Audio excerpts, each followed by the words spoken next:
पुराने computer, laptop और smartphone, ये डिवाइस दुनिया में अरबों की संख्या में है। जब ये काम करना बंद कर दे तो क्या करना चाहिए? इन्हें नष्ट कर दें या बस कुछ ही बरसों तक इस्तेमाल करने के बाद एक्सपायर कर दें?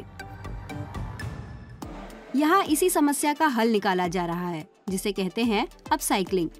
ये काम कर रही है जर्मनी की कंपनी AFB। पुराने लैपटॉप और कंप्यूटरों में क्या खराबियां होती हैं? हार्ड ड्राइव में स्पेस नहीं बचा होता, पुराने पंखे पर धूल जमी होती है, कोई दिक्कत नहीं, यहाँ हर खराब चीज बदली जाती है, यहाँ तक कि ग्राफिक कार्ड और रैम तक। यहाँ हर साल करीब 5 लाख डिवाइस अपसाइकिल होते हैं, जिनमें से ज्यादातर दोबारा बिक जाते हैं। AFB के मैनेजिंग डायरेक्टर डैनियल बुखले मानते हैं कि उन्होंने अच्छा ट्रेंड सेट किया है। उनसे सामान खरीदने वाले लोगों और कंपनियों की संख्या बढ़ रही है। यहाँ कंपनियों को 200-250 यूरो में बढ़िया लैपटॉप मिल जाता है। इसके साथ वारंटी भी होती है और लेटेस्ट ऑपरेटिंग सिस्टम भी। हम विंडोज 11 देते हैं। हमने गौर किया है कि पिछले कुछ वर्षों में ऐसी छोटी कंपनियां जिन्हें 100-150 कंप्यूटरों की जरूरत होती है, वो अपसाइकल डिवाइस खरीद रही हैं। इसकी पहली वजह तो सस्ती कीमत ही है, दूसरी वजह पर्यावरण की चिंता करना भी है।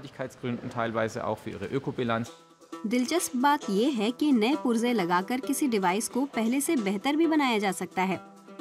एक आम पीसी तकरीबन 5 साल इस्तेमाल किया जाता है।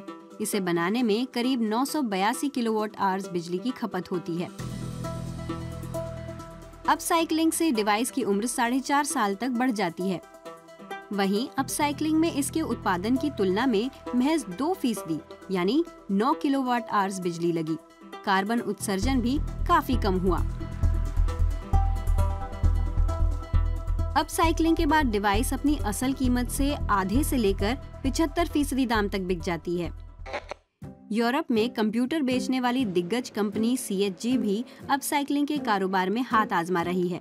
यूं तो इस कंपनी का मुख्य कारोबार IT समेत कई क्षेत्रों की कंपनियों को ऐसी डिवाइसें किराए पर देना है, लेकिन पिछले साल यहाँ करीब 8.5 लाख डिवाइस अपसाइकिल की गयी। पर इस बदलाव के पीछे वजह क्या है? महंगाई को देखते हुए कंपनियां लागत घटाने वाले फैसले ले रही हैं। हालात ऐसे बन रहे हैं जब कंपनियां न सिर्फ लागत घटाने पर ध्यान दे रही हैं, बल्कि वो तेजी से काम करने वाले डिवाइस भी चाहती हैं, खासकर बाजार में चिप की कमी को देखते हुए। वापस जर्मन कंपनी AFB में कुछ बड़ी कॉरपोरेट कंपनियों से भेजी गई पुराने डिवाइसों की खेप यहाँ पहुँच चुकी है। AFB किराए पर भी डिवाइस देती है, लेकिन मुख्य तौर पर ये कंपनियों से उनके पुराने डिवाइस खरीदती है, इनका डेटा डिलीट करती है और सॉफ्टवेयर और हार्डवेयर को नए जैसा बना देती है। ये हमारे कॉर्पोरेट ग्राहक हैं। इन्हें अपसाइकल किया हुआ एक नया कंप्यूटर 150 से 250 यूरो में मिल जाता है। 3-4 साल पहले वो जितने में ऐसा नया डिवाइस खरीदते थे, अपसाइकल डिवाइस कई बार उससे हजारों यूरो कम में मिल जाते हैं। प्रिंटर, स्मार्टफोन, पर्सनल कंप्यूटर, यहाँ सब बिकते हैं और मुनाफा भी होता है।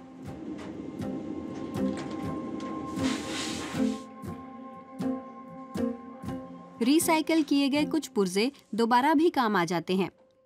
ये पुराने सर्वर जल्द ही किसी नए डेटा सेंटर में जगह ले लेंगे। बस जो चीजें अपसाइकल नहीं होती, उन्हें कच्चा माल प्रोसेस करने वाली कंपनियों को भेज दिया जाता है, यानी यहाँ कुछ भी कचरे में नहीं जाता।